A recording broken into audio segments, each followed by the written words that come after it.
Well, that was a dramatic game, wasn't it? What was great to see, and what I didn't think would happen, would be that new young Italian player we got from Chelsea on loan. He started the game, and that was quite like a shocker to me. I didn't expect he would do that. Paulitz, I didn't think he would start the player, but he shows why he's joined Chelsea, that's for sure. I mean, he's tall, which helps, of course, but he's really good at headering. And from the only, 60th minute he came off, so yeah, about 60 minutes we see him play. Baller, really. He's got it. I mean, he's not linking up with the players as much as what you would hope, but you know, he is fresh in the squad anyway, so yeah, he's looking promising, and I hope to see more from him, really. But yes, to do with the goals, first goal, I can't even cast my mind back to it. It just happens, right? You know, Watford just attack and they're in the right positions and they just smack it in. I mean, if anything, I'm really annoyed at Lumley for coming out a bit, because it was an open goal to shoot in if it rebounded or whatever, which it did. It was just a really good pass, and then just got into it and in it went. So GG for Watford for that, but really annoying. And then as their second goal, it just happens, you know. It's a sick header, it's a really good goal, and in the back of it, it goes in the corner. It just happens. Can't stop those, unfortunately. So yeah, doom and gloom, and we're 2-0 down. What do? We well, we take off our new player and we bring on Forner. I wouldn't say that's probably the best decision. I mean, Forner always struggles to get into the games, but you know, he did alright, I suppose, in the end. We grew into the game a tiny bit, did a bit more attacks. Shane Long was pretty much the only standout really at that point that really did anything. And just managed to take the ball down, and I mean, it makes me think about the referee's decisions today.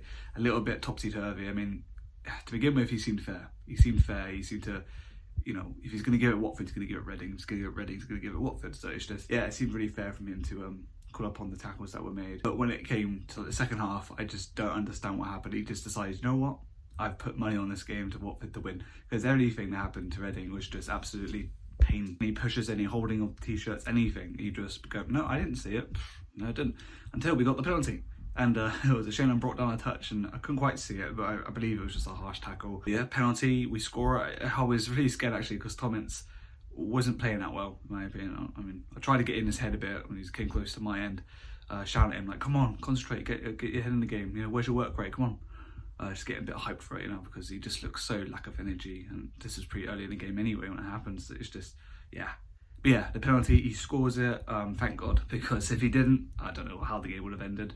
That gave the fans and everyone just a big boost to just say, you know what, we may have a chance here. Why not? But yeah, then a few minutes later, Watford score again. It's 3-1. Psych, it's fucking offside. It took a long time for the decision to be made. I saw the linesman was doing this a lot, so obviously speaking to the ref or the official, whoever he was speaking to, God perhaps. But yeah, Lumley all the time was straight up, hand up. I was like, no way. Made all the way his way to the linesman, talking to him. Obviously, I'm on the other side of the pitch, I can't hear shit from him, but yeah, they're speaking, and then all of a sudden he puts his flag up and it's offside. So players, fans, they all celebrated, and yeah, it was great to rub it in, to be fair, to be like, yep, you didn't score, great. Also, they gave us a lifeline, because it was that would have been a big sucker punch to us, you know, just scoring our penalty and then conceding again with this Reading team. I mean, I hope to say it's getting better, but really we just suffer when it happens, and we just close off, sit behind the ball, and that's the end of the game, really. If not, I mean, Watford score more goals. A miracle has happened, and we score a second one by Jeff Hendrick. I mean, Jeff Hendrick has come out of nowhere for me this season. He's got these odd goals. Like, he doesn't score tap-ins. He doesn't score tap-ins. He scores great goals. I mean, last one he did before this was a far out one, wasn't it? I mean, well, to be fair, he did score a tap-in, didn't he? I remember that when he scored two. I can't remember what game. I think it was QPR, yeah, when he scored two. Yeah, the second one was a tap-in. Yeah, no, it's good in that he only scores screamers. And then after that, like I said, it's a dramatic game. A big bust-up happened. Like, I don't exactly know what happened, but from what I saw is Joe Pedro and Tom Holmes gripping each other's shirts, you know, and just weren't letting go. And you know what happens when things like that happen, especially in a dramatic game, is their heads get hot and they just say, you what? And all these things, and, you know, it kicks off and all the players huddle around and stuff like that. It took ages to break up from it. I don't think anything was swan or anything like that, but you know, obviously Joe Pedro gets booked. Tom Holmes got scot-free on that one, to be fair, which I found surprising. Usually when there's a conflict between players, he books both of them, but you know, we got off on that one. Yeah, not a whole lot happened after that. We had a lot of breaks. Watford didn't really they looked like they were settling down for a draw. I mean, they did try to attack, but it just wouldn't hit the way. Unlucky bounces of the ball, unlucky touches. But it didn't help, obviously, with our pressing and just the energy that we seem to have to just constantly be on them, to be fair, because they didn't really give them much time on the ball.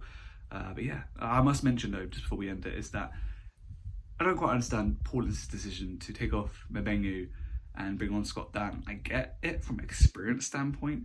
But you've got Salah and João Pedro on the pitch, who are one of the fastest players in the Championship, and you're just going to be like, yeah, put one of the slowest defenders on, Scott Dan. This guy's turning circle isn't the best. If anything, it's worse than Andy Carroll's. And yeah, I just can't comprehend why would you do that. I mean, a centre-back, defender against these extremely fast attackers, it just don't make sense to me. But long and behold, we didn't concede another, so I guess it all worked out in the end.